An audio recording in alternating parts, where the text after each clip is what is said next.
Thank you. Yeah, ladies and gentlemen, good morning here and good night there to Dr. Reddy. Assalamualaikum warahmatullahi wabarakatuh. Salam sejahtera bagi kita semua. Shalom. Welcome to the guest lecture in the physics department with the theme recent trends in materials and its application to storage and conversion. The Honorable Dr. Reddy as the guest lecturers, the Honorable, the head of physics department, and all of the lecturers, and dear guest lecture participants. The current schedule are the first opening, the second greetings from the head of the physics department, the third guest lecture, and the fourth closing the event. Now we move on the next agenda, the greeting from the head of a physics department. To Ibu Mita, time is yours.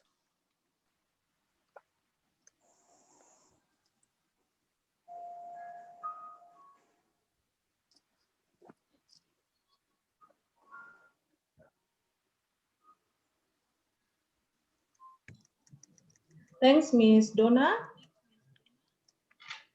Assalamualaikum warahmatullahi wabarakatuh. Salam sejahtera. Shalom. Om Swastiastu. Namo Buddhaya. Salam kebajikan. Good morning for everyone and good night for Mr. Reddy at Canada. Healthy greetings to all of us. Praise be to God for His blessings, so that at His time we can carry out guest lecture even today.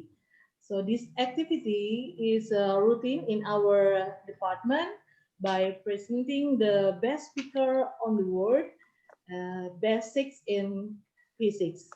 The purpose of this event is to broaden our thinking about the development of science and technology in today's world, and it's make to motivate all of us as a physicist to develop ourselves in science and technology. So this opportunity, I would like to say hello to Mr. Reddy. Hello, sir. Thank you for your kindness and your time. Okay, thank you. Yes, to share your experience and research, especially in material science. May God bless you. And I would like to say thank you for our leaders on Faculty of Mathematics and Natural Science who have support us today. And thank you for the lecture on physics department who help us so that this event can be carried well. At the least but not least, I would like to thank you for all the participants who have registered to this event. So the number of registered participants is more than 100 people who come from elements of students, teachers, lectures, both inside and outside Patimura University. So I hope today this event will benefit for us, and my God Almighty bless us. That is all, and thank you. Okay, thank you, Ibu Mita. Ladies and gentlemen, the next agenda is a guest lecture, which will be guided by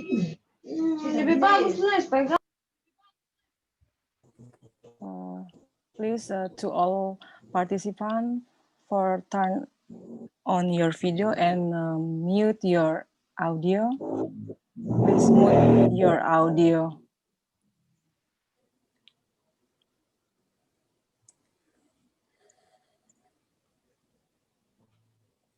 Okay, the next agenda is a guest lecture. which will be guided by our lecturer, Mr. Henry Elim. So, Pak Elim, where are you, Yes. Pak Elim? Good morning, I'm time here. is your. Okay, time is yours, Pak Elim. Okay, thank you very much, Ms. Donna and the head of physics department, Ibu Mirta Prisakota. Good morning, ladies and gentlemen, all of the audience, and also good morning, Professor M.V. Reddy. Thank you very much for your contribution to be our distinguished speaker in this special guest lecture of physics department in this 2020. This morning, before we start listening to Professor Reddy talk, very interesting talk this morning about the recent developing of the battery and its various applications. Professor Reddy is actually a very famous scientist in the world. He's among 2% of the top scientists in the energy field. According to the data of the Web of Science, analyzed by a very famous professor from Stanford University, just released this year. And before Professor Reddy went to very famous electrical and battery company in Canada, Hydro-Québec, in Montreal, Canada. Professor Reddy has been leading Asian scientist in the nano battery research. He was the head of nano battery laboratory at the National University of Singapore, #1 university in the whole Asia plus Australia. And Professor Reddy has a very, very high HI index, which is a significant indicator for top researcher in the world. Is about 63. And the citation, according to his Google Scholar record this morning, I saw is about 14,786 citations. So there's no doubt that he is among 2% top scientists in the whole world, according to Web of Science data in this year.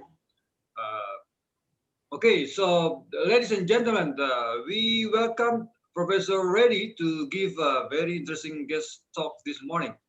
Professor Reddy, good morning. How are you? Now the audience is yours. Please, thank you.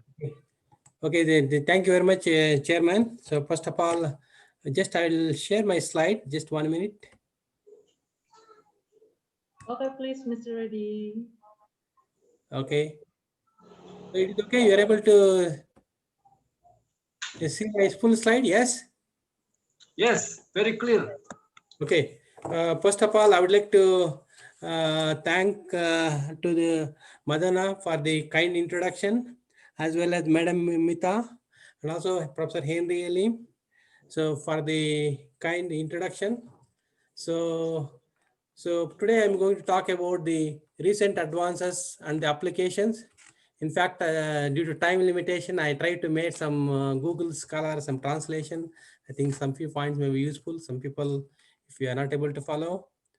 Once again, I would like to tell that thank you very much. So this is very important.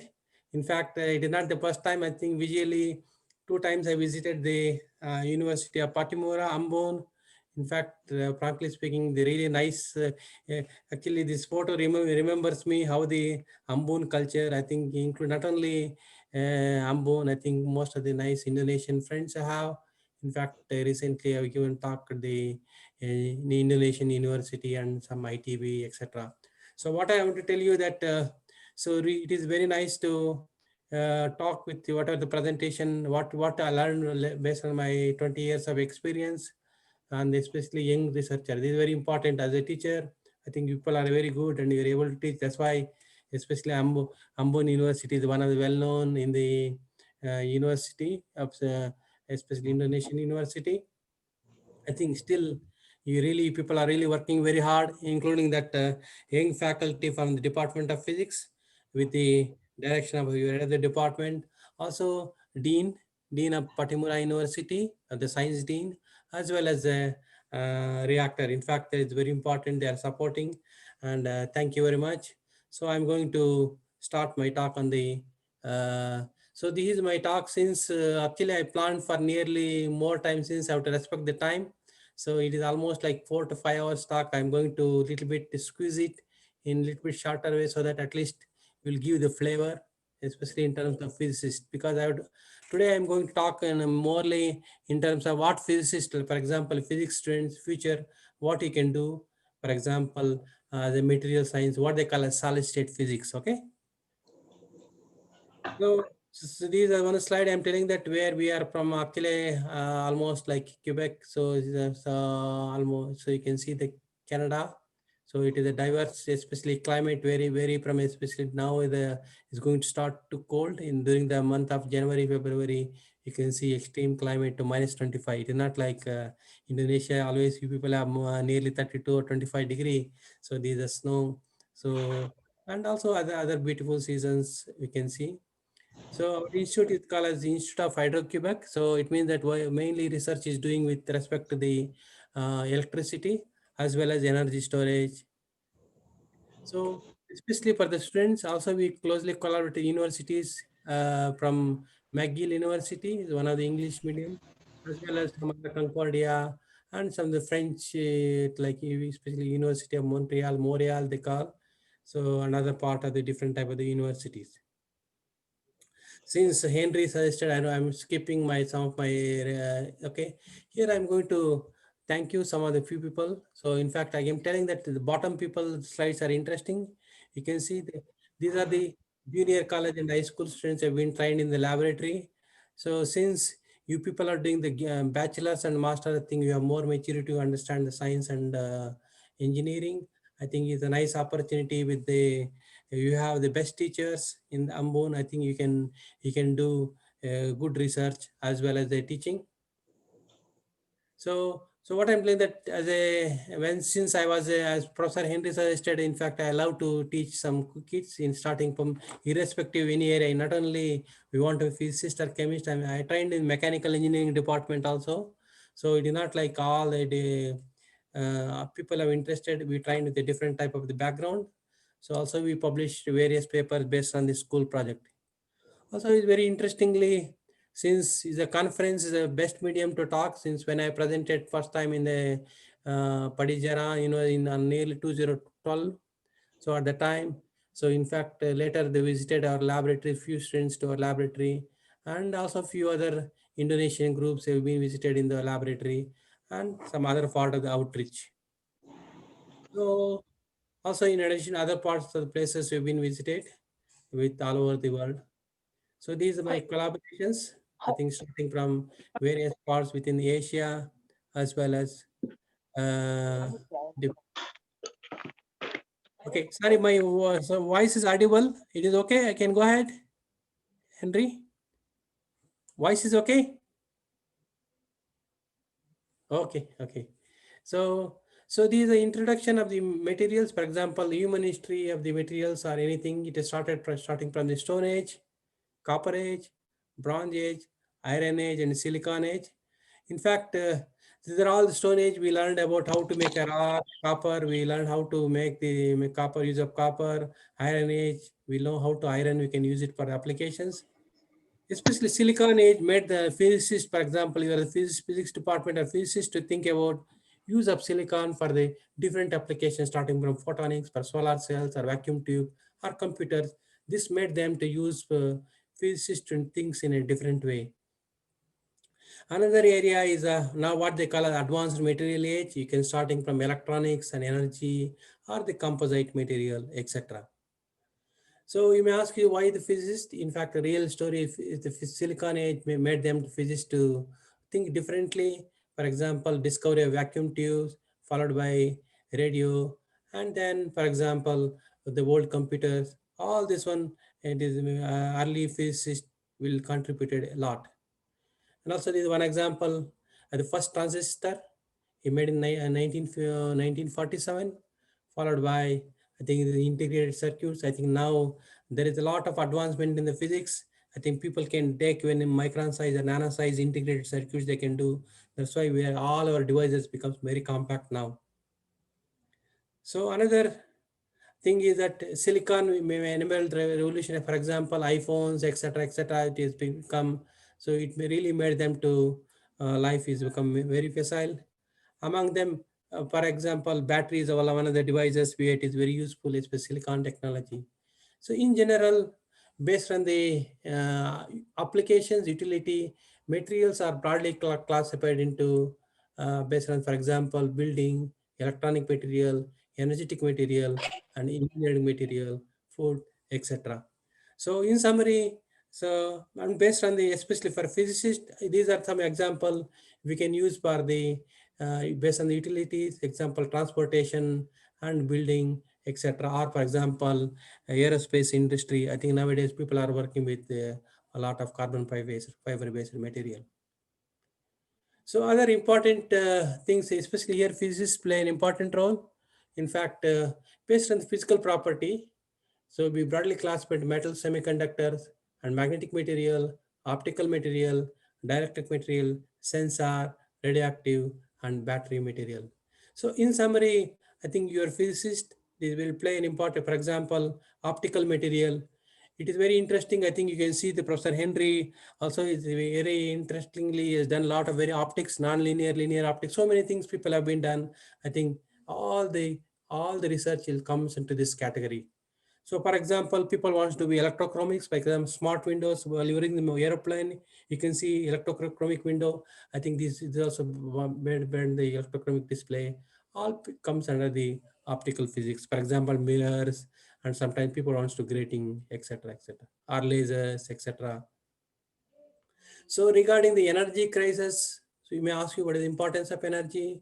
For example, batteries is one of the important devices. You want to store the solar energy, or for example, wind energy, or future people want to reduce the, for example, people want to reduce this material for the different type of the applications. So for example, energy and environmental applications. So for example, nowadays due to the discovery of this material, this battery people are using for example, you have mobile phones, you're using this type of 3.7 volts battery, or sometimes you have a laptop. I think people are using that cylindrical cells. Suppose if you're a future, if you're running with a car, I think the batteries will play an important role here. There is a lot of interest in the physics, chemistry, material science, and engineering. And also you may ask you what is the importance of physics. For example, John Goodenough, I think he trained as a magnetic physics, for example, magnetic material. He's a really physicist. So since he's a chemist, so he's a multidisciplinary experience. Like for example, that is very important. If you go for research, we need a different way approaches. For example, people are changing the field at the end depending. That's why he succeeded. I think he's almost like 99 years, one of the oldest Nobel laureates, won the Nobel Prize in 2019. In addition to this one, another well-known French scientist from Michel Armand also play an important role to use this material for the battery applications. You may ask what is the importance of material, for example. So depending on the material, depending on shapes, people can use it for different applications, starting from nonlinear optical devices or nano devices or tissue engineering, textile, healthcare, for example, energy storage, etc. For example, semiconductor, people are using for solar cells, etc. And also you can see there is a huge interest, for example, with respect to area.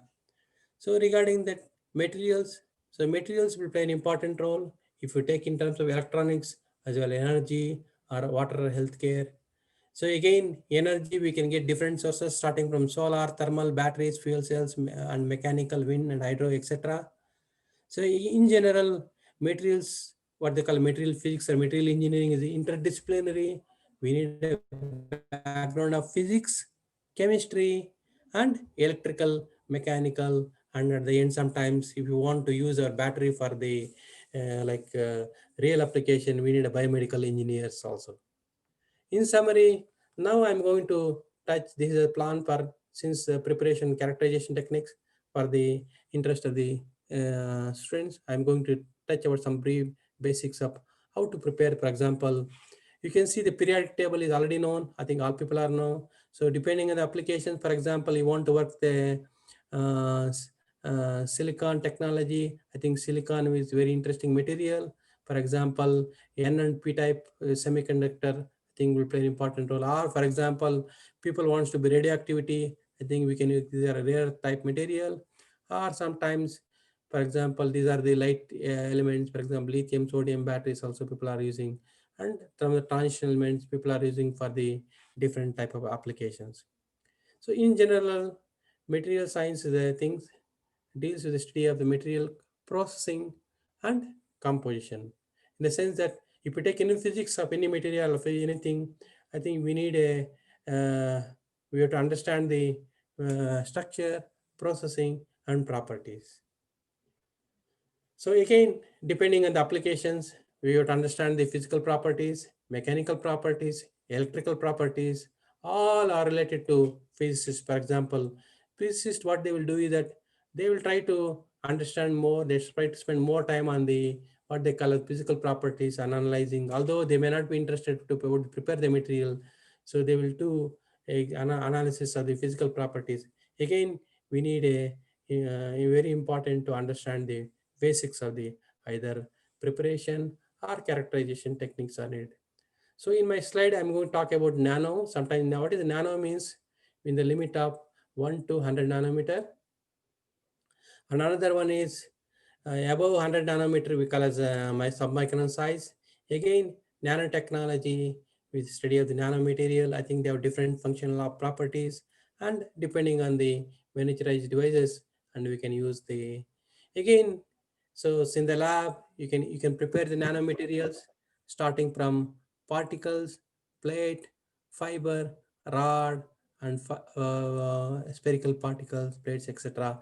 Or since you have a lot of Indonesia, there is a lot of natural resources. You can take the existing material. I think you can do, for example, Professor Henry already mentioned this, something like nanofiber obtained from the Indonesian natural resources. Also, you can do. So that is a very different way people can do. So for example, you have a carbon, for example, fluorines, a lot of physics is interesting physics. I think Professor Henry is work on a lot of the photonics on this material. For example, fluorine, various composites, you can do interesting physics. For example, you take silicon, nanowires for the different type of the applications. So again, since you want to prepare any materials, either you can do chemical method or physical method.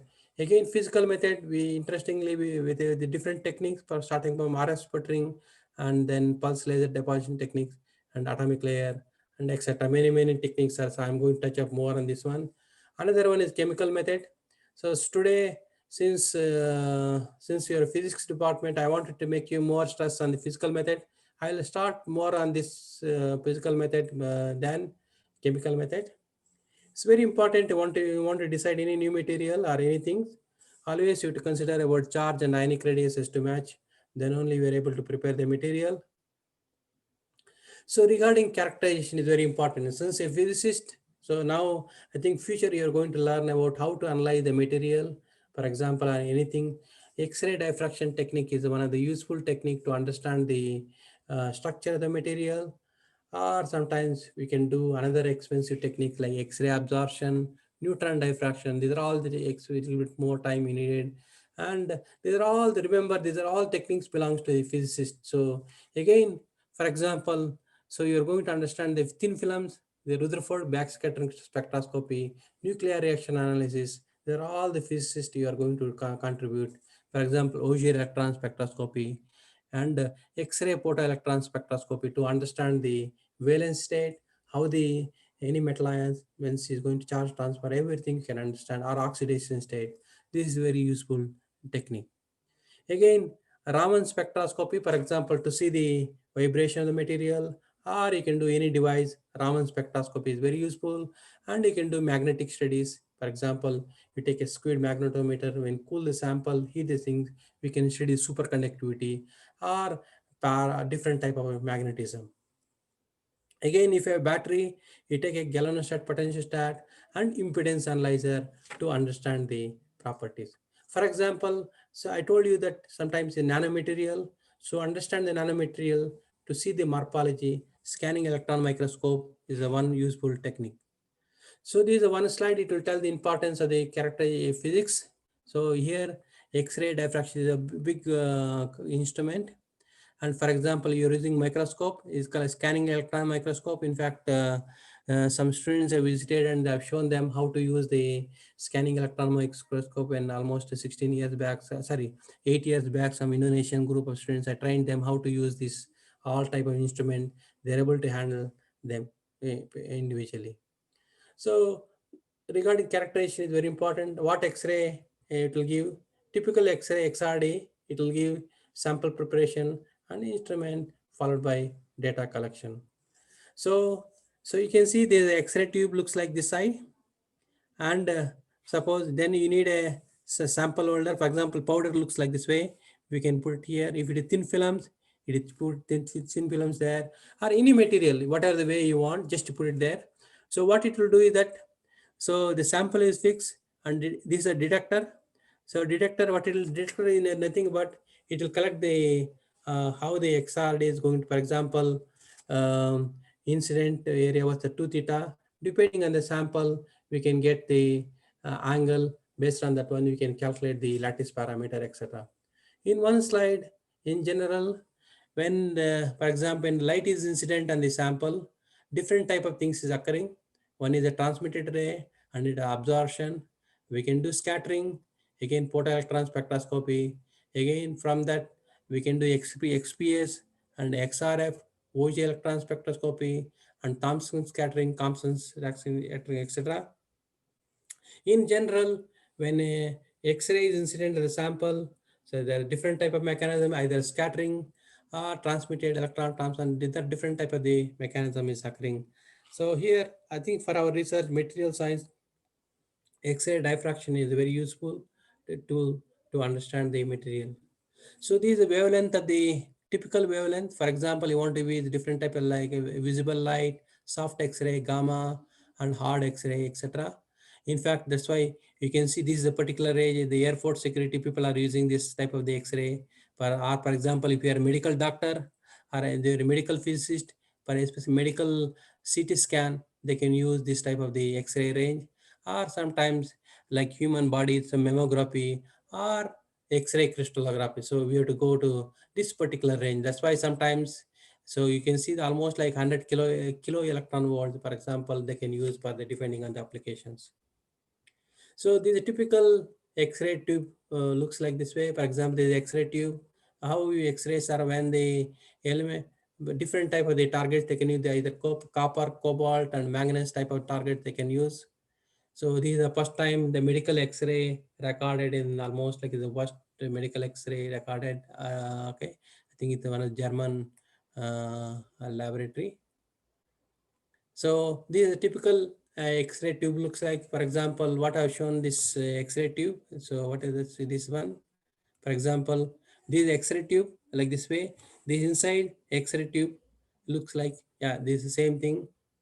Looks like inside there is the electron, the tungsten filament, and in the vacuum, the X-rays are going to imitate. So X-ray diffraction, the Bragg's law is one of the important techniques. I think here the physicist, you have to remember, both father and son, they won the Nobel Prize to discovery of the well-known Bragg's law. Bragg's means 2D sine theta is n lambda. So when the X-ray diffraction is occurring, knowing the interplanar distance and the wavelength of the Karpov radiation, and with angle, we can calculate the planes. I think this is very useful to understand if the materials are crystalline, polycrystalline, amorphous, etc.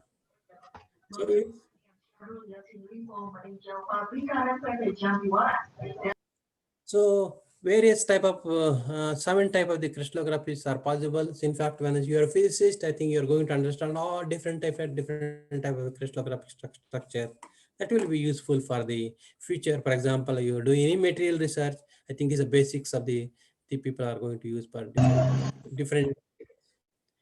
So here it will comes to the thin films. For example, physicist people can produce the thin films either by chemical vapor deposition techniques, in the sense that Here we use a chemical precursor, put it in the reactor and heat the sample, decompose that one, we'll get a chemical vapor deposition. Another is the physical vapor deposition techniques. Here no chemicals are involved, just for example, you take any metal target. So with it is like by applying the high vacuum, the argon ionized, it is like billiard ball mechanism. This means vapors are constituent material created in the chamber. And at the end, individual molecules are going to the evaporated or what they call as sputtered on the sample. Here we can do RF sputtering, magnetron sputtering, ion beam, etc. Again, so since you're a physicist, you want to do design any integrated circuits, we need a atomic layer deposition, because there we need a very thin layer and pulse layer deposition technique. And you can see these are all very expensive equipment, that's why. So these are all if you need, okay. Again, since a physicist, you can do thickness, composition, understanding the electronic structure. It means that various electrical properties, resistance, or surface, means see the surfaces, morphology surfaces, and interfacial studies, and something mechanical. Depending on applications, people can do different type of studies. In general, what we learned if you do with thin films, you always should play with the deposition rate, film uniformity is good or not, and then mechanical property, materials, for example, is a metal, dielectric, or polymer. You can deposit on any type of metal or dielectric and polymer. And the quality of the films depends on physical and chemical property. I already told you, electrical property and mechanical property. Stress is very important because thin films are different from the bulk material. Again, optical property and transparency. For example, for optical properties, you need a thickness, you have to optimize this one. And composition, like film size, impurity, etc. So in summary, so these are all the things will play an important role while working on the thin films. This one example, if you take a thin films, you can do sputtering. So there you will use a power, pressure, distance surface substance, oxygen partial pressure, and sometimes effect you can vary substrate distance. We can see the composition, deposition rate, and thickness. Again, we can study either by any type of the application, either battery or solar cell. Depending on applications, you can study the, or for example, photonics, or for example, electrochromics. Depending on the application, people can study the things. So these are sputtering typical unit. So you can see the bottom. So these are sputtering unit attached to the glow box. So again, you can, it's very interesting if you have a hygroscopic sample, we need this hygroscope. So these are typical principle of the sputtering. For example, that's why we call it as a cathode, and there is anode, there is substrate. And what will happen is that when during that high energy, like high vacuum, argon is going to analyze argon ions plus electrons. These argon ions are hits on the particular target. This, for example, one argon ion is hitting. Example, for example, particular equivalent to particular amount of the atoms, or what they call as the billiard ball mechanism. Just you are hitting one small argon, again particular ions is going and deposited on the substrate. That's why we call as sputtering. Again, we can do magnetron sputtering, or different type of sputterings are there. Or sometimes we want to code 2 to 3 targets. You can use multi-target, you can do, and big things. These are all the physicists you can do. So a lot of very interesting, try to understand. Again, you want to do 2 to 3 targets, you can do. Again, you can do different type of the mechanism. So it is very important. I think this is one example. I tell you how the physicist, for example, since you are doing research or later masters, do any project, you want to know thin films, Rutherford backscattering spectroscopy. You have to understand the basics. Suppose you want detail more. In fact, RBS, Rutherford back spectroscopy is like one subject. You have to spend almost, once you go more depth, people are spending how to understand, for example, this RBS can use it for the silicon technology to understand the defects in silicon, or very different areas people can do. Since people want to see the composition, what it will do is that the principle of Rutherford backscattering spectroscopy, it is nothing but helium is generated from the Van de Graaff generator. So it is high energy helium beam. It hits on your, for example, particular target substrate. So what will happen is that, so one ion is hitting on the particular target. So automatically it is like billiard ball make. Again, the particular amount of the ion is coming back. So it is nothing but high energy, wherever the higher atomic mass comes first. So you'll get higher energy. So based on this simulation, you can calculate the composition and thickness of the pyramid. Thickness you can do profilometry, etc. Here, I think this technique is very useful to know the composition. Also, again, you can do how fast you are sputtering and rate, and you can do, they're all more on physics characterization you can understand, and you can see the thickness and how the films are dense or porous films depending on the power and total pressure, etc. Suppose one technique, already I told you that when these are all the X-rays are instead, these are another technical Auger electron spectroscopy. It will give you the homogeneity of the film. For example, the elements are there. So this is very important. For example, you make any integrated circuit or any physicist. So material should be, film should be homogeneous. So again, so that's why it is very important to get a material. So this technique is very, in summary, we can get the different type of compositions. We can understand the either physical properties or chemical properties, etc. Suppose, for example, you can use the same technique. You can use it for the, for example, electrochromic application. You want to be color display, for example, you can deposit ITO substrate, or for example, solar cells. You can use indium tin sputtering. Example, same instrument people can use depending on application. People can study. For example, you want to be electrochromic devices. I think they can use glass substrate and ITO, means indium tin oxide, and at the end you can do the different type of these studies. So overall summary is that since you are a physicist, I think you can do a lot of multitasking application. In fact, your teachers, they're going to tell about what are different type of applications. In fact, Professor Henry and all the physics staff, I think people are learning, people are teaching what type of multitasking application, what you can do depending on the technique. Again, the chemical vapor deposition technique. Chemical vapor deposition technique is the same thing. Here, we take a chemical precursor, heat this one, then vaporize, and depending on the substrate and temperature, we can get the. Hello? Okay, so, and then we can get various reactive substrate. So these are particular, for example, if you have silicon substrate, for example, silicon, they use this type of the, for example, silicon tetrachloride here is hygroscopic precursor, and we can heat the sample with respect to the various. Again, you can code the sample, and we can study the. For example, these are all like sputtering instead of the physical vapor deposition technique. Here, these are all large scale techniques people can use. Again, suppose, for example, you want to quote on the technique, for example, each techniques have advantage, disadvantage. Advantages is that high rates are possible, good reproducibility. And if you go for more industry, depending on application, people can use for this type of the materials. And disadvantage are there, for example, high process temperature. And for example, in chemicals, there is the toxic gas and corrosive gases that are also taken into consideration. So this is one example. If you take any chemical vapor deposition techniques, for example, silicon material you want to prepare, we need a silicon hydrate, this hygroscopic sample. Or if you want to prepare this is the mechanism. For example, you want to prepare alumina. Alumina also you can use AlCl3, the reactant, and pass with hydrogen gas, and we get the Al2CO3. For example, you want to prepare gallium arsenide. I think this is very useful for physical properties material. Or people want to work with a two-dimensional material, boron nitride, etc. People, they can use fluoride, BF3, ammonia gas, etc. In fact, this is very important to understand in terms of the physical properties. Now I'm going to touch up about the chemical properties. Suppose you don't have facilities, you can take a small beaker, you can do the similar type of things, not very hi-fi, this one, still you can do, for example, metal oxide, we can use by using this approach. Chemical. One example is the molten salt method. In fact, this is very fascinated because since this technique is very useful to prepare the materials in the high crystalline with a different type of application. You can do it solar cells or sensors or batteries and different type of the applications.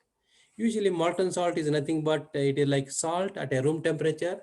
When heat, the sample becomes liquid. So what will happen is that during that cooling, liquid becomes again recrystallizing. It will go to the some particular other phases. For example, you want to prepare titanium dioxide, you can take lithium nitrate, lithium chloride, titanium sulfate, put it in this one, lunar crucible. So this is a way you can do any number, for example, tin oxide you want to prepare, or any type of materials you want to prepare. We can use this same technique. These are the different type of steps are available. So in summary, with this molten salt approach, you can vary the salt and reaction condition. For example, temperature can vary, time we can vary, initial salt. So we can see different type of the morphology, etc. So these are the various materials we prepared. For example, so these are top one is the battery material cathodes, and bottom you can see some material battery as well as this material you can use, for example, photocatalysis, solar cells, for example, water purification and sensor, etc. People can use. So for example, people want to have another sensor, copper oxide or magnetic material. For example, you want a physicist, you can do with this type of magnetic material for different type of applications. In summary, so there is a scope, you can do which materials you want. So one example I'm going to touch about use of TiO2 for the different applications. They call multitasking application. For example, electronic applications like micro, electrochromic, solar cell, batteries, photocatalysts, paints, and so since you're a physicist, I think it's very important to understand the basics. So suppose from the XRD data, we can get the information, how the crystalline structure or not, and we're able to see the lattice parameter and crystal, how the particle big or small, and we can see the surface area, etc. So these are typical XRD patterns. Once you do more on physicist, so these it looks like these what they call as a tetragonal structure. So this one is a tetragonal structure. So this is A and C. So these are all depending on the lattice here. C is expanded. That's why we can see expand here. A and B, A and C is almost like close. That's why difference. And also at the end, we can see difference. Remember, if it is nano size material, the lines become very broadened, clearly indicate that when you hit the same sample, nano to submicron size, we can see the importance. Again, we can see, for example, a smaller particle and a bigger particle, we can see of the heating. So in summary, we prepare the nano battery, for example, nano based battery, tin oxide, reasonably almost like high capacity when compared to the submicron size material. So this is a way research, one of the multitasking application. Another example is the solar cells. As we know that since physicists will contribute a lot, solar cells market will be broadly classified based on the thin film solar cell or crystalline silicon solar cell, or sometimes some different type of examples I'm going to touch up in the next slide. So this one of the principle of solar cell. Solar cell is nothing but, so for example, any sun rays we have, when the sun rays are incident on the, for example, silicon substrate, usually silicon inside there is a PN junction. Next slide, I'm going to tell that how it is the meaning of the, how the device is going to construct it. So what will happen is that when the protons hits on the silicon cells, so as a consequence, for example, so during this, there is the electron transfer. So we can see the energy. So that's why colors, this is a typical silicon-based solar cell. Again, in order to grow this sun, we need a sputtering technique. For example, either physical vapor deposition, chemical vapor techniques are needed. Again, it's very complex. Remember, although with the solar panel, you can see inside, you can see they're all integrated circuit. For example, there is a P-type, eutectic salt, and silicon nitride, and silicon oxide, and the silicon wafer, and these are all the layer by layer people have been quoted in this one. So these are the different types of solar cells. I think people ask me that solar cell can use it for the car, for example, vehicle or battery. For example, cars, remember the car, the top roof is very small, that's why we cannot get too much energy to run the car. Anyway, people can use it for solar cell, for station application is promising. For example, the car is too small, so your mobile, maybe with a small, for example, lights, for example, traffic lights, people already demonstrated the small area people. If you want to be high energy, I think this may not be sufficient. So the principle already I talked about. This one, usually silicon is for example, silicon or quartz people can use high quality, the P injection. And again, when the photon is disappears to in a P junction, to goes into kinetic energy of the electron. Again, remember, electron So this mechanism, so it is like what they call as a PN junction or PN junction mechanism. Anyway, in fact, these are all things you're going to learn more detail in future. So another type of the material is, so for example, I talked about the thin film solar cell. For example, you can see different type of the, it is the first generation gallium difference, then depending on the band gap people can do. And other types of thin films are single crystal, polycrystal, amorphous, etc. So this one example is a early solar cell. People have been done thin film solar cell. Again, they used cadmium sulfide and cadmium telluride. Although this efficiency is good, I think sometimes we know that the cadmium is a little bit toxic. That's why people are looking for some new low cost material. Again, the problem is band gap due to limitations. Still, some of the old technology materials have been adapted in the literature. So these are typical example of a single any high voltage versus current potentials of the silicon based solar cells. You can see with respect to what they call as energy, for example, typical is 134 peak, for example, maximum 1.6 amps is nothing but, so is the power is nothing, power current times the voltage is, so we can calculate the how much vertical maximum power by using different types of, again with respect temperature, etc. I can do. So these are the different types of solar cells. You can use organic solar cell, Dyson-sized solar cell, perovskite based solar cell. So again, people are using, for example, one example will tell here. I told you about the multitasking applications. So for example, our nano size material, preparative molten salt method, reasonably high efficiency when compared to the commercial based material. Still, you can do different type of the nanostructure. So it's very important to understand the physics, what is happening, how the movement of the ion, what is try to understand the interfaces. That will be very useful for you, for example, physicists to understand. This is one example, nano-based titanium dioxide panels have been demonstrated. And so in the literature, so you can see the here we need really nano-size material for the applications. So again, in 2019, the perovskite-based solar cells have been discovered, followed by there is a lot of publication. You can see there is a lot of improvement. Again, the research is like that initially we'll get small performance after people are looking for the different type of the applications. So another compound is the tin oxide. So tin oxide, again, you can use it for different applications. You can use solar cells, battery, supercapacitor. Since the multitasking, same material can use for different applications. So again, you take a molten salt with respect to temperature, you can prepare the material in a different way. Again, you can do prepare things, or you can do battery, etc. Whichever the techniques you want, you can do. So this is one example, importance of the physicist, for example, X-ray diffraction. Here you can tell if a nano size means the full width of maximum cell line is very broadened. If it is same crystalline cell, for example, you can see these 3.2 nanometer, the lines are very broadened. The same sample with high temperature, more crystalline, that's why it's more sharper. So as a consequence, the X-ray diffraction is very useful to understand the phases as well as the particle size. You really don't need to go TM with high expensive equipment. Still with the X-ray itself, you can tell you can sell the materials is good or not.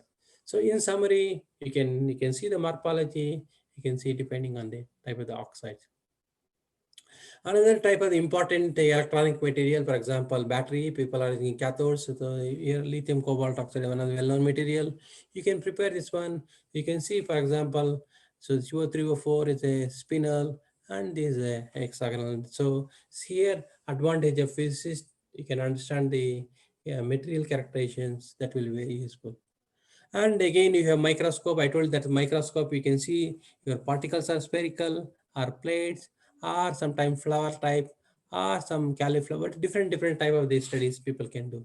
So it is like camera, video camera. For example, like nowadays, your mobile camera, you can capture the good images when compared to the olden type camera. So it is like resolution is very good by using this microscopy technique.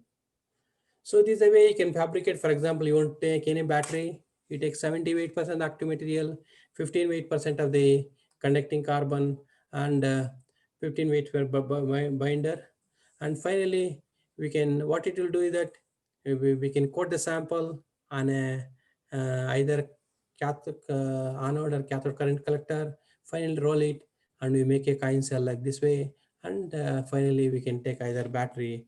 Okay, so this is the way you want to make any battery, nano battery.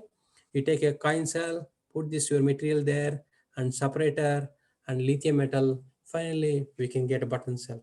So it's very important. Once you get a device, oh, you're a physicist, you can come to physics. What is happening with, for example, how the lithium is moving from one side to understand. So there you can study the physical property. That's why physicists will play an important role here.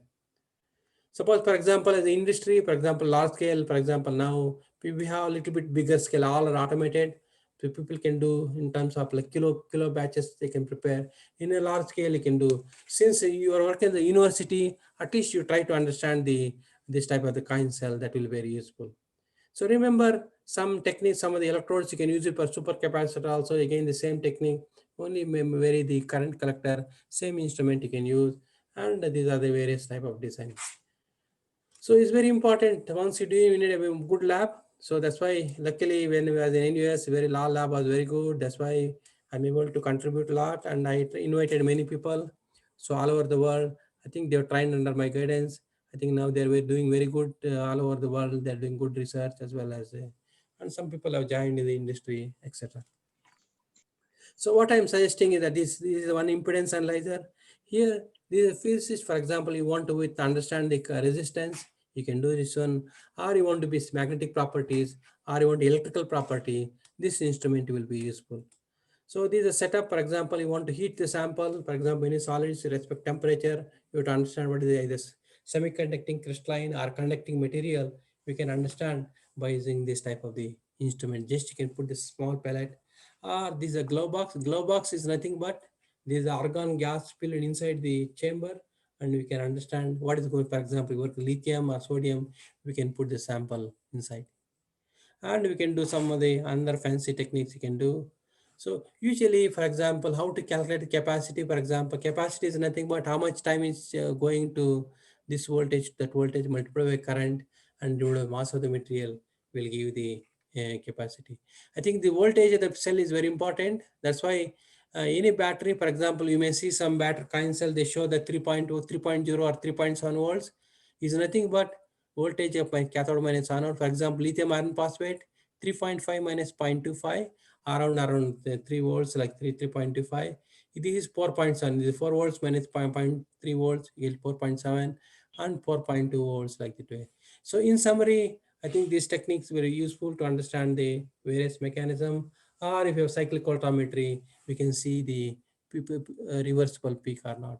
So this technique is very useful to understand the material. For example, if here is more complex. For example, since you're a physicist, you have to understand what is happening, resistance, or idea. Sometimes they can use a capacitor, or sometimes people can use the inductor.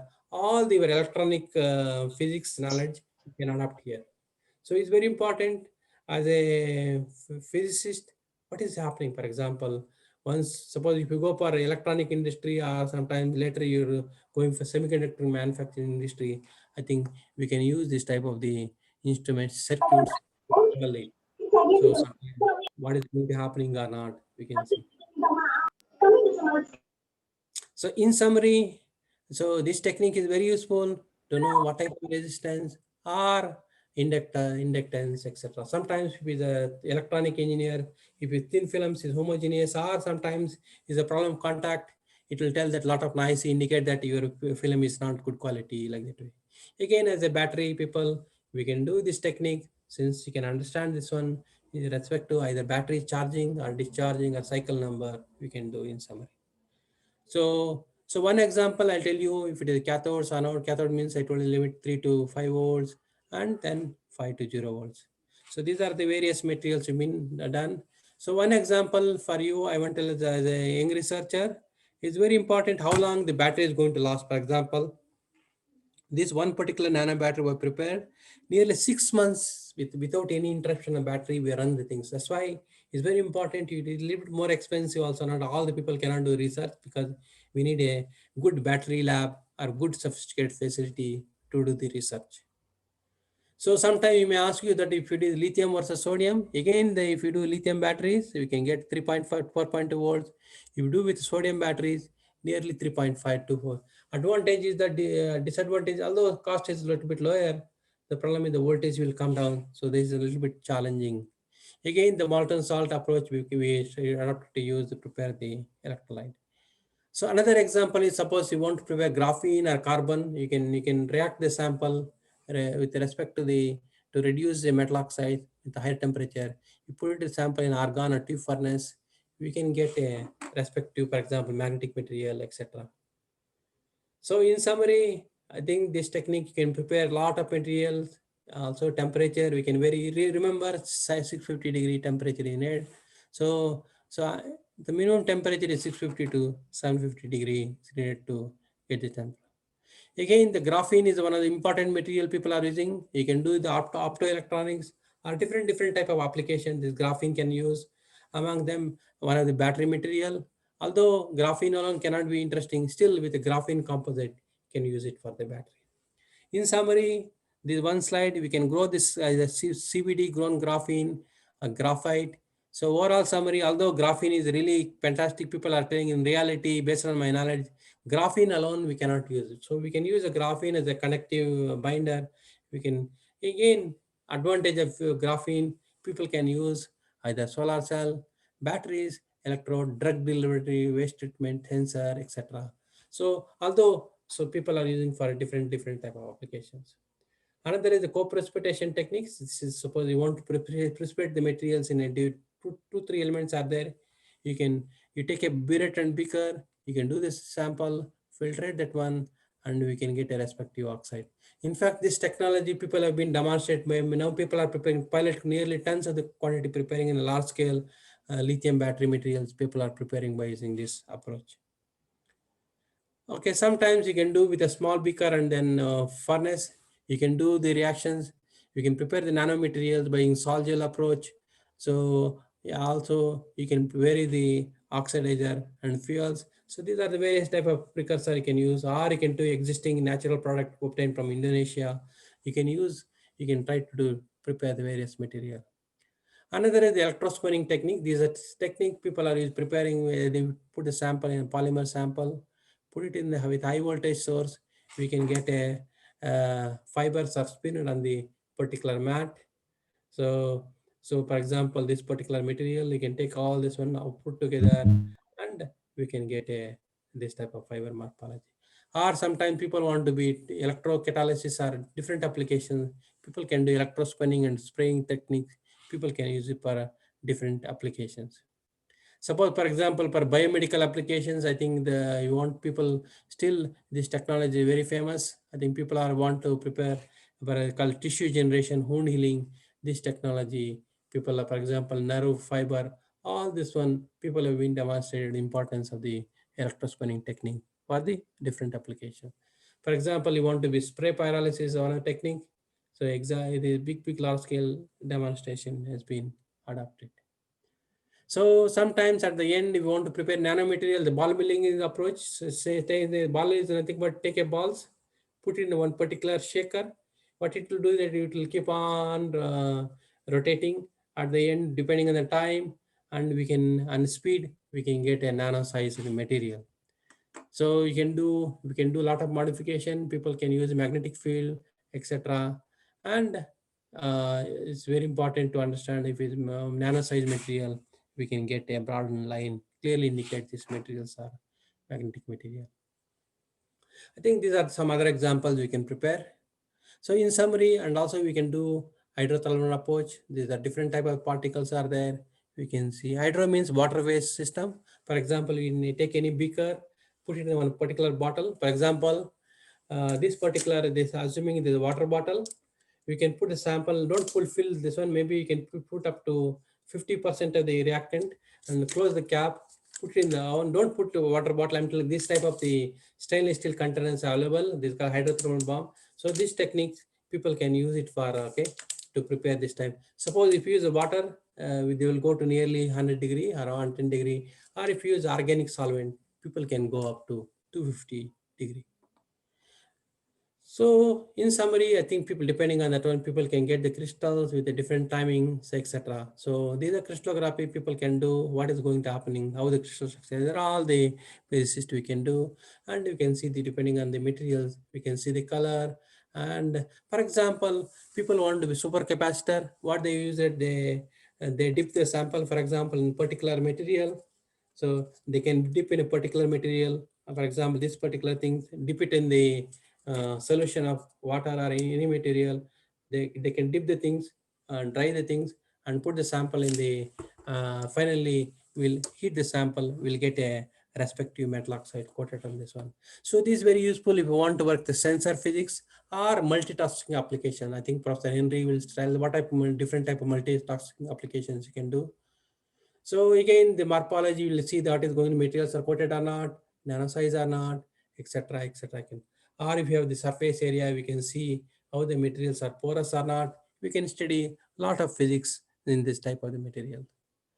So what we learned. So now I'm going to next slide is, this is very important. Suppose I told you that nitrates is a big advantage of nitrogen.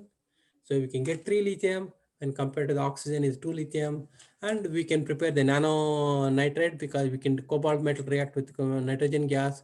We call it reactive sputtering, in the sense that cobalt metal. So in a particular target, for example, your cobalt metal is there in the particular things, and our nitrogen gas is going to be mixed this one, and finally we're able to prepare the respective. Already, Yes, me. Because yes. time is very limited, because we also need some questions from the audience, so you may answer them. Okay, so how much time I have? Another 10 minutes? Your schedule is until 12 noon. Now is 4 minutes to 12 noon. So what do you think? Maybe you can give a big summary, because okay. So very, anyway, what I will do that quickly I will go through, so that will be better. Okay. So in summary, yeah. Yep. So I'm going to finish another 5 minutes. That will be better. Okay. Thank you. Okay. So so very important. Suppose you want to be thermoelectric materials. So you want to prepare the things, so we can use this one. So importance of thermoelectric material, again, it's a lot of physics is there. So it's different application. You can do, for example, cooling system, or for example, biological sample, or laser cooling diodes. So these materials are very important. For example, future you want to do, again, you can prepare the materials by using the different type of approaches. You can see very funny materials. So these are summary with respect to what they call as old and new different type of materials are in literature. So since I don't have time to discuss more on this, for example, this connecting polymers with respect to the electrochromic applications, again, people can use the polymers, always people can understand the respective band gap, etc., etc. So sensor is a very important thing, because it's very important to understand the sensing properties. If we get different type of sensors are there, depending on applications, we can use a different type of material. For example, you want to see the ammonia gas, carbon monoxide gas, nitrogen gas. So our pollution is very important daily we are doing, and various type of sensors are there. So for example, one sensor is automobile exhaust. So here the sensor looks like this way inside. In fact, there's a very lot of, so it's a very big device, and understanding the sensor properties is very important. So in summary, so what we learned, this we can do with a solid state physics background, you can understand different type of sensor. So these are the different type of oxides are there. So again, the supercapacitor, I discussed it already. Supercapacitor is nothing but when you compare to the battery, supercapacitor is the fast charge discharge rate you can do. And these are the typical spectrum. Since my time is, I don't have time to discuss too many details on this one.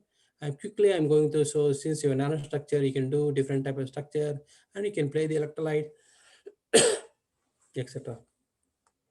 So what we learned, supercapacitor, and again, some materials people can use it for the electrocatalysis applications. So, and also some materials, since your background, we can, since the multiclassing, you can do lithium air, battery applications, or aluminum air. Suppose here, you can do simple battery. We don't need any glove box. Since with aluminum carbon, one side. For example, Indonesia, a lot of charcoal you will get. You take this water from the sodium chloride or seawater, or you one side you can do aluminum foil, what you from the commercial supermarket. You can run the LED binding approach. Depending on applications, people can do. Since my time is, I don't have not much time to discuss all different type of applications. So in summary, since I have to respect the timings, so this one already discussed. So what I'm going to tell that since a physicist, there is a lot of scope for the physicist to understand the various materials, either, for example, complex structures starting from, for example, starting from this one already discussed. For example, lithography, you can do this one. You can do very complex structure or complex this one. Different type of physics are, for example, you can see lithography, electron lithography, laser lithography, etc. And again, with a different technology, that sometimes if you go more depth, they're all physics students. You can understand. For example, depending on applications, people can do. Since it's very complex, I don't have time. I'm very sorry. So when there is a different type of applications starting from biosensor and nano devices and DNA, etc. This type of very useful. They call multitasking application of the material. In summary, so due to time limitation, I'm not able to touch too many details. So I'm going to skip all the detail. So maybe instead, I think it is better for me to take a question and answer. That will be better. So already I planned for almost, frankly speaking, planned for more time since time is not much. So maybe it is better to, it is a time for you to raise a question and answer, okay? Based on my previous presentation. Thank you. Okay, do you have any? Thank you very much, Professor Reddy, for very excellent, in my opinion, so far, and very comprehensive explanation of this kind of nano battery technology and its multitasking application in many different fields, including solar cell, biosensor, sensor, and many different electrical system and chemical as well as physical technique to fabricate it. Okay, now the question and answer. So for those who are going to ask the questions, please, you can ask directly to Professor Reddy, or you can write down your questions, even in Indonesian language. We will try to... Yeah, just put there. So it is Indonesian language, no problem. You can put there, and then we can convert and then, okay? Yeah, I think and also, there, we can help. Thank you very much, Professor Reddy, because I saw in the beginning you explained almost everything in both languages, Indonesian language as well as English language. So thank you. Okay. Very good effort here for us. Yeah. Maybe next time I'll make it more clearer, since I thought it is better to include some more details. Maybe I can include a little bit more. It is better for you people. Okay. Thank you so much, Professor Reddy. Thank you. Okay, let us hear the question from the audience. Please go ahead. Yeah, please start. Hello, Prof. Reddy. Yeah, thank you. I'm Diana. Yeah. Now I'm a doctoral student at UGM, but I'm a lecturer at Pattimura University Physics Department. Okay. From your presentation, I see some method you explain about participate method. It's for fabrication or synthesis the battery. Yeah. Participate. Yes. I use the method now for my thesis, and I learned some characteristic from the material combined with polymer to make my product. So I want to ask you about this method. Could it be used for fabrication the battery? And what kind of characteristic we can use to know that the material we use or combined with polymer is useful for being a battery? That's all my question. Thank you. Okay. Thank you very much. It's a very interesting question. So remember, the polymer in the sense that is very wide. Polymer should be conducting. If the polymer, for example, you can take methyl methacrylate polymer, there is not conducting, it may not be interesting. For example, you can use PVDF or any conducting polymer. So that will be very useful. So for example, how we can test that one? Best way is that we need a simple called cyclic photogram. It will see the reversible, because if it is important, if your polymer is good, we can see what they call as we can see the signal, for example, voltage versus current. If it is higher current rate and reversible, clearly indicates this material is good. That is it's very simple experiment you can do in the lab. Then later you have the small setup is there. For example, maybe, so if you discuss with chemistry department, some chemistry, what they call electroanalytical chema, the department, I think they know, so if they have facility, the best way is that you can collaborate. Since I know that it's not so easy to access all the facility, so you can collaborate them. I think that will be best way. So, and also I'm suggesting, since you don't have much facility, you can do more on super capacitor. Although lithium battery is a little bit more expensive, so my suggestion is that you can do electrocatalysis of supercapacitor. So that will be very good starting point for you. Okay. So anyway, still if you have any, what I'm doing, more suggestion, and you can send us email. I think Professor Henry or anything, I can send you the proper relevant papers and literature. That will be very useful. Okay. Okay. Anytime you can contact me. No problem. Yes, thank you very much, Dr. Reddy. Thank you, madam. Thank you. Thank you very much, Dr. Lady Patti and also Professor Reddy. Professor Reddy, Dr. Lady Patti is a PhD candidate at UGM. She is the student of Professor Yusril Yusuf, who will arrange you to give a talk in UGM later. Oh, great. Oh, then very nice. Maybe I mean, okay. Thank you very much. Really great. I think you people are okay. Oh, Okay. great. So next question, please. Please, we wait for another questions. Yeah. Okay, Dr. Reddy. Yeah. Thank you, sir. Okay. Thank you. Okay. I would like to ask something for Dr. Reddy. Tell me, sir. Tell. Thank you very much, Dr. Reddy, for your complete presentations. I'm Semi from Faculty of Engineering in Unpati. Okay. Thank you, sir. Okay. Yeah. Okay. I'm interested in thin film application to silicon photovoltaic in your presentation just now. Yeah. Okay. Thank you. That's why I made it as a initially thin film, because since a physicist, it is nice to make as a we have to arc depending on the You're right. Thank you. Yeah. So so far, do you have any idea to increase its efficiency? I think recent value is about 35 to 34. Yeah. I'm working now to increase it to scale 15 by, for example, reducing surface of recombination surface to increase light absorptions in its PN junction. What do you think? Yeah, I think it's a very nice. Thank you for your. I think it's very nice and a nice question. And your suggestion, I think whatever your what they call it, your theory is really good, because usually PN junction, the surface area is the one thing people can improve this one and contact.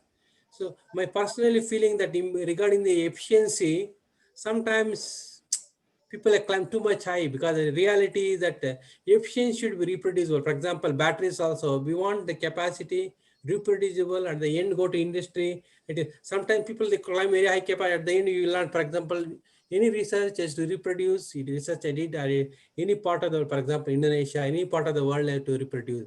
Sometimes people climb too high, then at the end people cannot reproduce, it may not win. So my suggestion is that although you do small modification, unless you are new material, we cannot what they call increase too high efficiency. That is my personal opinion. Still with based on my own, for example, battery material, here also people are doing a new one. Take existing one, try to understand the fundamental proper surface to improve.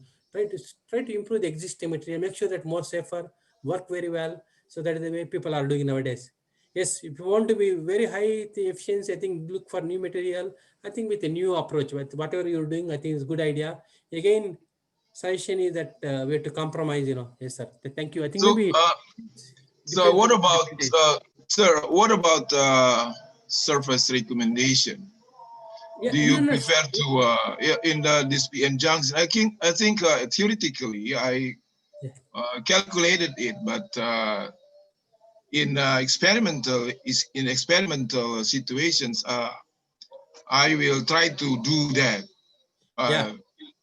So How do anyway, you think about it? sometimes, yeah, you're right, sir. Usually, theoretically is okay. Experimentally, sometimes we can a little bit, we are not able to 100%. We cannot get really theory, theories and some limitations, especially surface area also. Although we climb them, material surface area is different. When you make it a device surface area inside, it's very difficult to predict. For example, you make it a particular device within. Device surface area is very difficult. That is my personal. That's why just now I talked about surface area of the coated and the material. There is slightly different when compared to the real surface area. Like powder alone, high surface area. When you make a device, a little bit we don't get any same surface area. That little bit difficulties are there, sir. Yeah. So theoretically, I find that in increasing the reducing recommendation surface is not automatically increase light absorptions in PN junction. So this is very bad to increase efficiency in this thin film solar cell. Like this. Yeah, and also one more thing is the PN junction is very important. The composition should be able to be careful because sometimes because if you do small mistake in the like in the junction composition, you may not you have to be careful. That one also it's really complex. Sometimes we unless if you do carefully what is happening, what is the real device, starting from composition, all things you have to take into consideration. For example, use the technique. Sometimes although people use different technique, and then you depending on sometimes contact is also very important, sir. That is my personal opinion. Although people claim contact made them, same thing. Contact is a really yeah. Well, Anyway, I hope to contact you again by your email, Dr. Reddy. Yeah, definitely, sir. Anyway, you can ask, and then definitely we can. In fact, if anything, then I can share some information, whatever I know. Okay. Although I don't claim that I'm expert in the solar cell still, so just okay. Because my area is still I can tell that based on my experience. Okay. Thank you, sir. Thank you, Dr. Henry. Okay, thank you, sir. Thank you so much, Dr. Sami and Professor Reddy. We maybe have one more questions, last questions, because time is very limited. Any questions? Any questions from the audience? Especially for the students. Yeah. How about the students? Please speak in Indonesia. Bisa kasih pertanyaan dalam bahasa Indonesia, nanti saya translate. Please talk in Indonesian language. I will translate for Professor Reddy.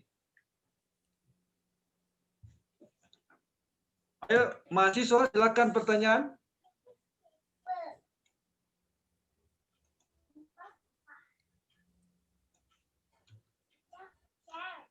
Coba itu murid-murid saya itu coba tanya, Joshua, Pak Randy, atau siapa, Angel, silakan tanya pakai bahasa Indonesia. Kalau kurang lancar bahasa Inggrisnya, nanti saya translate buat Professor Reddy. Please speak in Indonesian language. If you are not good enough in English, I will translate to Professor Reddy. So okay, that is the advantage of Henry, Sir Henry.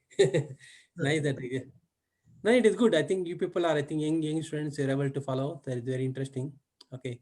So overall, I think it is a nice opportunity. So I think it's a nice thing it's a good place. It's a university. I think people can learn more. Yeah. Because we just finished our last experiment with students in our basic electronics module. We study how big the band gap of the PN junction in a diode, because diode is made from PN junction as well. Okay.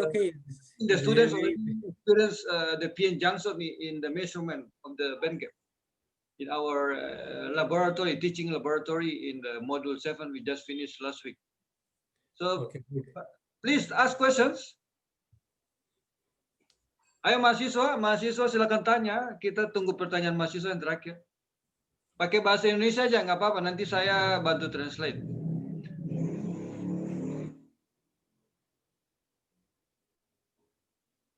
Silakan.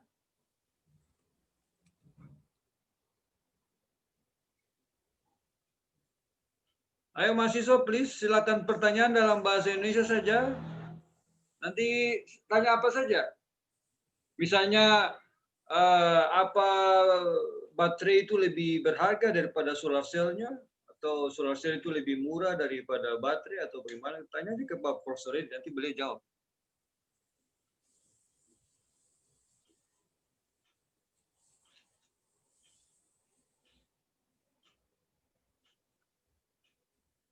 Coba mungkin ada Joshua atau Randy, silakan tanya. Yang kerja baterai, kerja energi.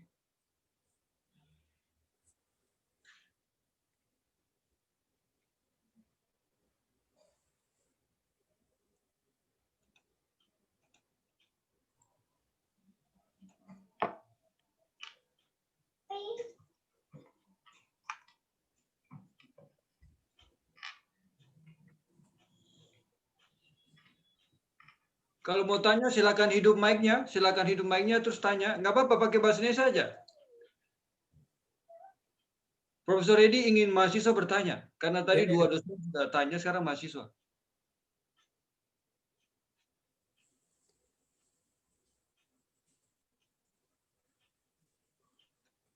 Atau saya lihat ada Angel itu, Angel bisa tanya. Selamat pagi, Pak. Oke, pagi. Good morning, Joshua. Oke, go ahead. Yeah. Good morning, Mr. Reddy. Good morning. Thank you. Yeah. How are you? I want to talk you in Indonesian. Yeah. It's okay? Yeah. No, anyway, we can transfer. Yeah. Okay, I can translate, no problem. Untuk Pak Reddy, kalau saya kan ada kerja tentang energi gravitasi, mengubah energi listrik menjadi energi gravitasi. Untuk ke depan, apakah beberapa energi, misalnya kita pakai energi gravitasi, energi angin, energi solar cell, itu bisa jadi multitasking energi. Untuk penerapan multitasking energinya itu menurut Bapak bagaimana? Terima kasih. Okay, thank you very much, Joshua. I will translate to Professor Reddy. Very interesting questions. Professor Reddy, his question is that he's working now on the gravitation energy. He tried to convert the gravitation energy to be electricity. And then his question is, what do you think about this kind of renewable energy like wind energy, solar energy, and then gravitation energy? What do you think about the future of these three kind of very excellent renewable energy, something like that? Yeah, I think again we know the solar energy, it will vary, depends on the region to region. For example, region to region. So for example, you need for example here, places like in Canada, we need a sun.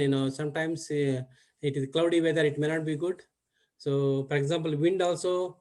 So for some particular area, wind is good.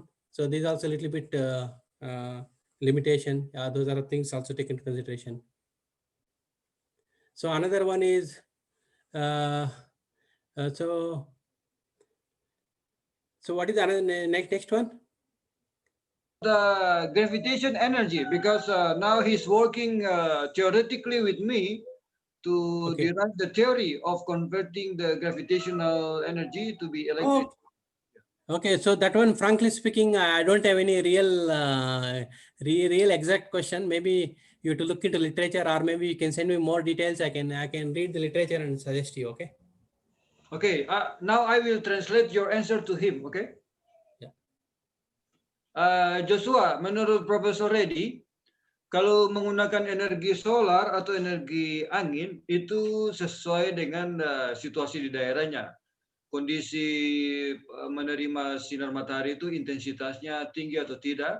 Sedangkan untuk angin juga, angin yang di lingkungan itu termasuk kecepatan anginnya itu besar atau tidak gitu. Jadi tergantung lokasi, dibangun tergantung lokasi di mana energi renewable itu berada. Sedangkan tentang gravitasi, Profesor Reddy nggak banyak berkecimpung situ, jadi dia mungkin bisa sarankan cek di literatur yang lain gitu.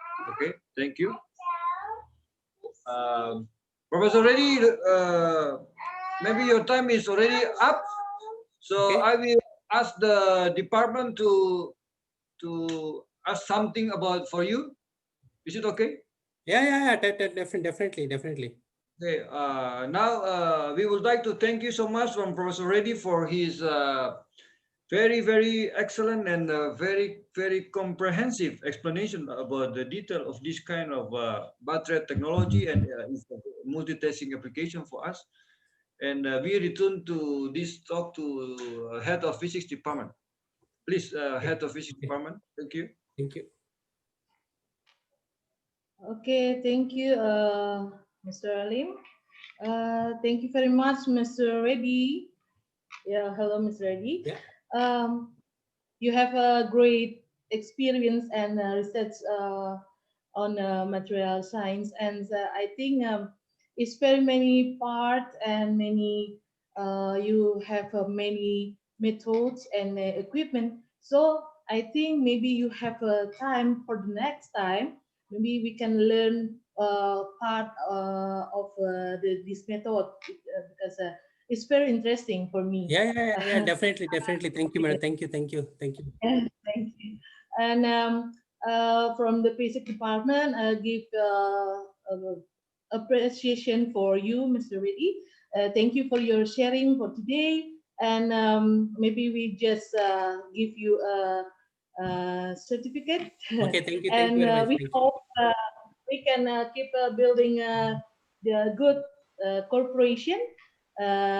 It's to advance our education, especially in Maluku, and from especially in physics department in Universitas Patimura. And this is for you, our certificate for you, and the dean of the faculty send regards for you. He have busy times now at the last years, and he have send good greetings for you, Mr. Reddy. And maybe for the end of time, we can take a picture with Mr. Reddy, and maybe Miss Jian, so you can help us to guide us to take a picture. Yeah, ma'am.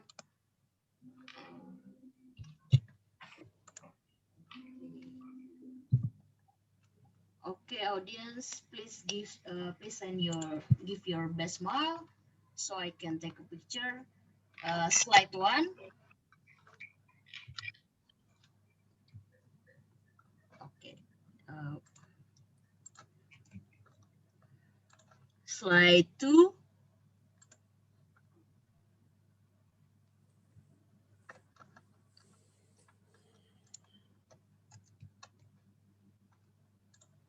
Last slide.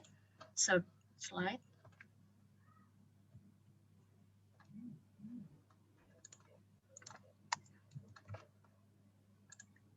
Okay, thank you. Okay, thank you, Miss Dia. So thank you, Mr. Reddy, for your time. Okay, thank you very much. Thank you very much. Yeah, see you next time. Okay. Okay, thank you. Shall I go out now? Yes. Once again, thank you. Once again, thank you very much for all your effort, and then thank you, Henry, and thank you, Madam Mita and Madana, and all other artist students, and attended my talk. Okay, thank you very much. Okay. Thank you very much Good for night, Mr. Reddy. Good night. See you next Thank time. you. Bye. Good See night. you next time. Okay, thank you Good night. all participants. Thank you. Thank you. Okay, thank you for all. Maybe for a student, we can send you absent. For you left, you can.